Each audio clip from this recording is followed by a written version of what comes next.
네, 숫자로 보는 국제법. ICJ 재판관은 연봉이 얼마기에 겸직 불가인가?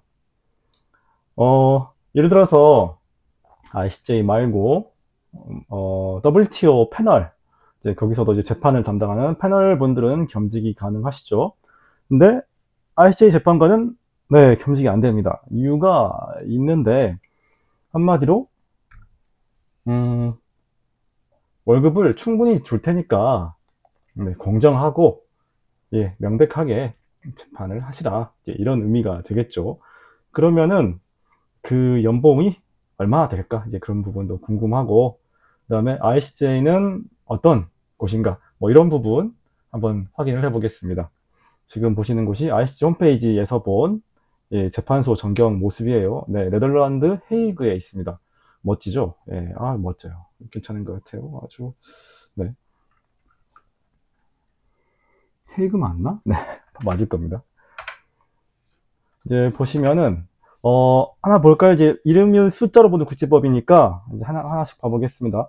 ICJ 국제사법재판소는 몇 명이겠습니까? 재판관이. 예, 재판관이 총 15명입니다. 여기가 가장 권위 있는 이 우리 지구에서, 우리 세계에서 가장 권위 있는 재판소라고 할 수 있겠죠. 15명밖에 안 계십니다.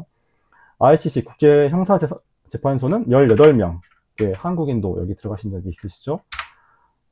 ITLOS 해양법재판소는 21명, 3명씩 늘어납니다. 엄청 외우기 쉬워요. 15, 18, 21. 대륙부관계위원회 똑같이 21명, 해제재판부 몇 명일까요? 11명. 이 ITLOS 재판관님들이 들로 이 11명이 구성이 됩니다. 중복이 돼요. 이 11명하고 21명은. 네, 이 21명과 이 11명은 중복됩니다. 규정이 그렇게 돼 있어요. 그렇게 하기로 원래는 이 따로 재판소를 꾸리려고 했는데 이제 결국에는 이 내부에 별도의 재판부를 만들자 해서 이렇게 됐다고 합니다.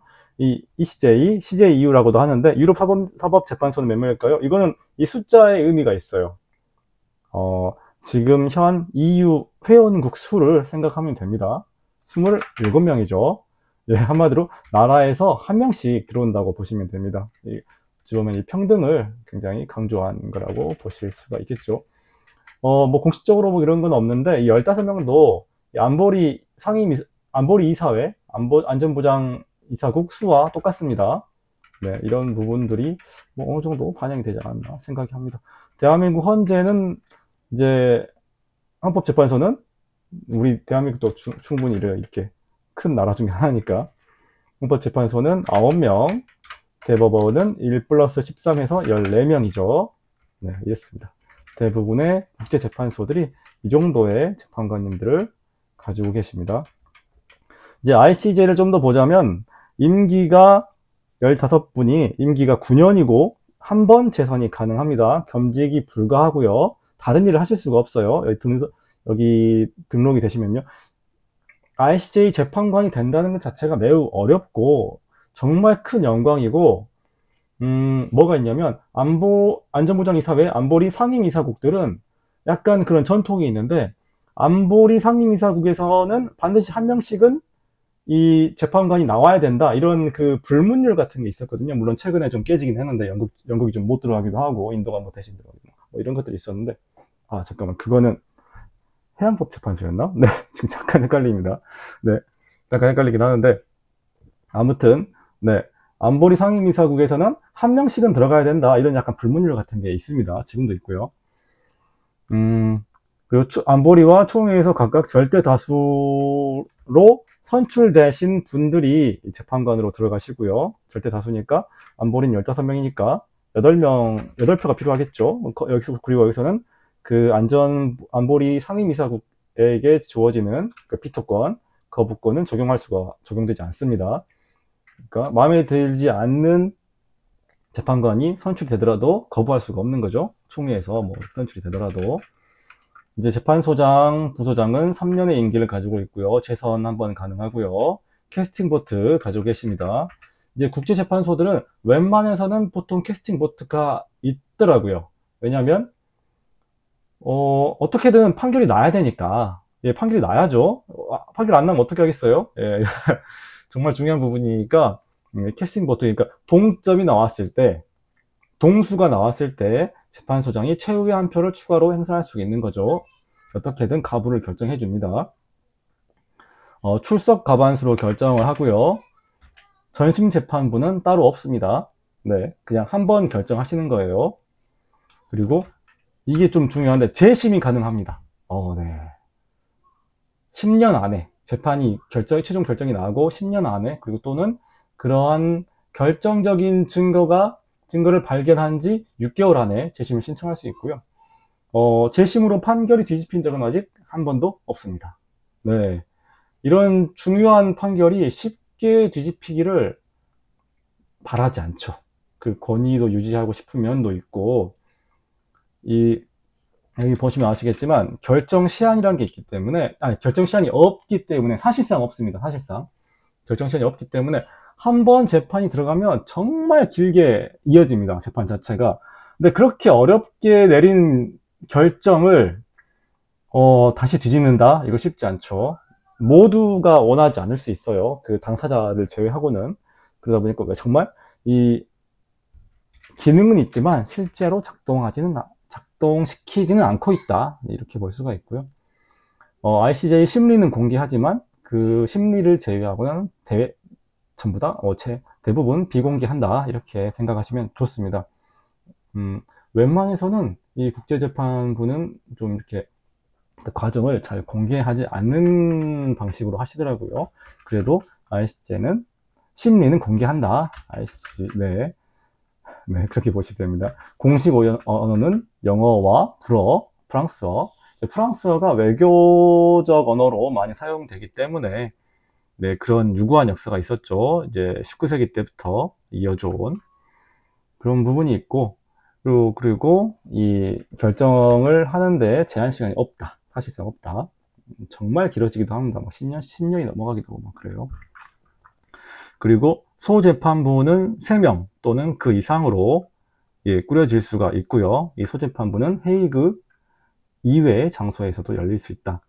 그리고 간이 소송 절차를 담당하는 소재판부 5명으로 이루어진 재판부가 매년 설치된다. 그리고 출석이 안 되는 재판관분들을 교체를 위해서 교체 재판관 2명을 또 선정하고 그렇습니다. 이제 오늘의 주제인데, 오늘의 하이라이트인데, 또 이 ICJ 재판관님들은 그러면 연봉을 얼마를 받을 것인가, 이제 이 부분에 대해서 알아보겠습니다. 이 ICJ 재판관분들 연봉은 유엔 총회가 결정을 해요. 이게 좀, 네, 그렇죠. 아니, 어찌 보면, 네, 정말 정확한 기준이 되는 겁니다. 사실상 ICJ와 유엔은 거의 한 몸이라고 볼 수 있기 때문에, 네, 유엔 총회에서 결정을 하고, 그 기본급이, 네, 2018년 기준으로 17만 6천 달러. 네, 17만 6,337달러. 네, 당시 연평균 환율로 계산을 해보면 1101원이었는데, 1억 9,425만 원이 됩니다. 네. 얼핏 들었을 때, 높긴 한데, 그렇게 높진 않다. 네, 그런 생각이 좀 들죠. 높긴 한데, 그렇게 높진 않다. 그리고 작년 2023년 기준으로 해서 19만 1000달러. 네, 작년 연평균 환율 기준으로 해서 2억 4,998만 원, 2억 5천만 원. 이라고 보시면 되고요. 네. 많이 주긴 하는데, 지구 최고의 재판관이 받는 월급이다라고 생각하면, 그렇게 많나라는 생각도 좀 들고요. 네. 그리고, 예. 그러면 이분들이 받을 2025년 예상 연봉을 보면, 이제 2018년부터 2023년까지 약 8.4% 상승했으니까, 정말 대충 계산했을 때 1년에 약 1.68%가 상승한다고 가정을 해서 19만 7천 달러를 예상 연봉으로 계산을 해봤습니다. 이제 오늘 촬영일 환율 기준으로 했을 때 1,436원 기준으로 2억 8,394만 원이 된다. 네, 거의 3억에 육박하죠. 거의 3억에 육박하는데, 네, 그렇게 해서 이제 내년 2025년 기준으로 이분들 임기가 9년입니다. 네, 재선이 한 번 가능하고요. 9년을 딱 채우면 25억 5천만 원을 버실 수가 있고, 한 푼도 안 쓴다는 가정하에 5,546만 원을 벌 수 있고, 강남 아파트 한 채를 살 수가 있죠. 네, 재선하면 두 채를 사실 수가 있고요. 아, 네. 그렇게 보면은 정말 강남 아파트는 대단해요. 네, 대단하고, 어, 이게 맞나 싶기도 한데, 그러니까, 그냥 생각해 보면, 강남 아파트를 못 사는 게 정상이 아니라, 아니, 아파트 자체가 너무 비싸다. 네, 이런 생각이, 이렇게 생각이 듭니다. 네.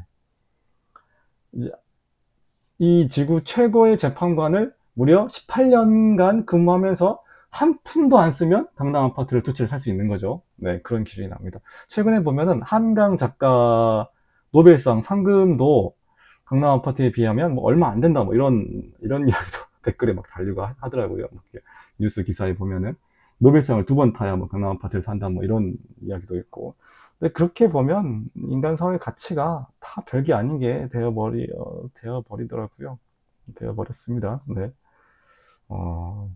어쩌면 그쪽이 좀 비정상이고 그런 것 같은데, 네, 비정상과 정상, 아니 뭐, 하여튼, 네, 비정상이라기보다, 이거, 강남 아파트가 그 결격을 하는 데는 또 시장의 이유가 있고, 시장 가치가 있고, 네, 다 그런 부분이 있긴 한데, 아무튼, 그렇습니다. 전 잘 모르니까요. 예, 잘 모르겠습니다. 아무튼, 그 정도의, 예, 가치를 인정받고 있다. 충분히. 그렇고, 네, 기본급, 애뉴얼 셀러리만 있는 것은 아니고요. 예, 또, 이 프레지던트, 재판소장에게는 특별 연차 수당이 또 있습니다. 네. 15,000달러였는데 2018년 기준으로 지난해 기준으로 25,000달러로 올랐고요. 이 연평균 상승률을 대충 계산해보면 내년에는 약 29,000달러 정도가 되지 않을까. 하나 환율 계산해보면 4,165만 원 정도가 되겠습니다. 그럼 내년 2025년 기준으로는 이 ICJ 재판소장님 기준으로 연봉은 대략 기준 해보면 2억 9천에, 예, 뭐 3억 2, 3천? 네, 3억 2천 몇백만 원? 그 정도 되겠습니다. 뭐, 적당한 것 같기도 하고요. 근데 실은 이제부터가 진짜입니다. 이제부터 진짜인데, 뭐냐면, 재판관들은 9년의 임기가 끝나면 퇴직연금을 받는데, 연봉의 절반에 해당되는 연금을 매년 지급받는다.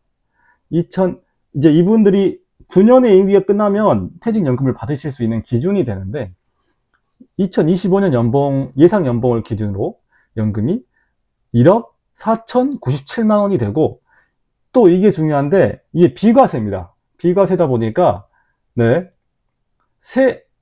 세후 값이 되는 거죠. 그러니까 1억 5천만 원 정도인데, 사실상 세전으로 2억 정도의, 네, 연봉을 받는 것과 비슷한, 네, 세후 연봉을 받으시게 됩니다. 이렇게 보면은 거의 돌아가실 때까지 받으실 거니까, 괜찮다. 이 정도면 충분히 괜찮은 것 같아. 네, 그런 생각이 들고요. 한 달에 한 1,700만 원 정도 될까요? 계산해보면? 예. 그런 것 같은데, 이렇게 1,000 몇백 후반대로, 네, 이제 매달 연봉을 받으신다고 생각을 하면, 충분히 공명정대한 판결을 하시면서, 네,